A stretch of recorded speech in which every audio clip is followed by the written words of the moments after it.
మురికి లేని పుష్కరాల కోసం పవన్ కళ్యాణ్ అయితే సీరియస్‌గా, సిన్సియర్‌గా ప్రయత్నిస్తున్నారు. గోదావరి నది కళ్ళ ముందే ఇంతలా కలుషితమవుతుంటే, ఇన్ని రోజులు ఏం చేశారు? నిబంధనలు ఉల్లంఘిస్తున్న పరిశ్రమలపై చర్యలు తీసుకోకుండా ఎందుకు కాలయాపన చేశారు? చట్టపరమైన విధులు నిర్వర్తించకుండా నిర్లక్ష్యం వహించడానికి కారణం ఏంటి? ఇది కాలుష్య నియంత్రణ మండలి అధికారిని ఉప ముఖ్యమంత్రి పవన్ కళ్యాణ్ వేసిన సూటి ప్రశ్న.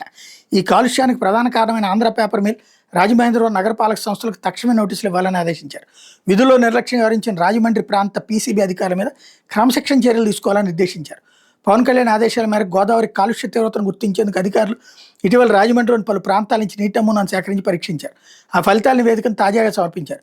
పరిమితికి మించి అనేక రెట్లు అధికంగా కాలుష్య కారకాలు ఉన్నట్టు ఆ నివేదికలు వెల్లడైన నేపథ్యంలో తూర్పుగోదావరి జిల్లా ఉన్నతాధికారులు పీసీబీ అధికారులతో సోమవారం పవన్ కళ్యాణ్ సమీక్షించారు. కాలుష్య నియంత్రణ మండలి చైర్మన్ పి కృష్ణయ్య, కార్యదర్శి ఎస్ శరవణ, తూర్పుగోదావరి కలెక్టర్ కీర్తి చేకూరి, రాజమహేంద్రవరం కమిషనర్ రాహుల్ మీనా తదితరులు పాల్గొన్నారు. ఈ సందర్భంగా పవన్ కళ్యాణ్ మాట్లాడారు. భక్తులు పవిత్రంగా భావించే రాజమహేంద్రవరంలోని కోట్లింగాల ఘాటు, నల్లా ఛానల్ పరిసరాల్లో మురుగునీరు వచ్చి చేరడం వల్ల గోదావరి తీవ్రంగా కలుషితమైనట్టు పీసీబీ నిర్వహించిన పరీక్షలో తేలింది. సాధారణంగా కోలిఫామ్ బ్యాక్టీరియా సంఖ్య 500 MPS/1 ml లోపు ఉంటే ఆ నీటిలో స్నానాలు చేయొచ్చు. కానీ నల్లా ఛానల్ సమీపంలో ఇది ఏకంగా 2420 MPS 100 mlకి చేరింది. పీసీబీ నిర్వహించిన పరీక్షలో వెల్లడైన ఫలితాల ప్రకారం ఈ నీరు స్నానం చేయడానికి గృహ అవసరాలకు కూడా పనికిరాదు. ఈ నీటిని వాడితే టైఫాయిడ్, విరోచనాలు, చర్మ వ్యాధులు వచ్చే ప్రమాదం ఉంది.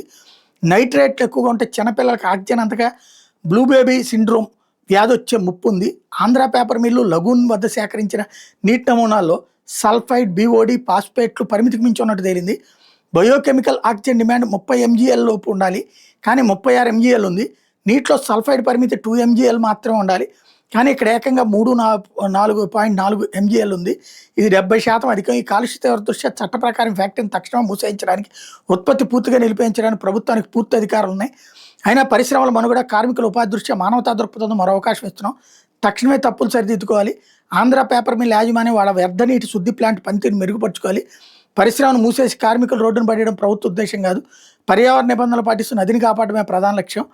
మున్సిపల్ కార్పొరేషన్ పరిధిలో మురుగునీటిని శుద్ధి చేయడానికి ఎన్ని ప్లాంట్లు అవసరం అవుతాయి, ఎంత ఖర్చు అవుతుందనే అంశాల మీద సమగ్ర ప్రాజెక్టు నివేదిక ఇవ్వమని ఆదేశించారు.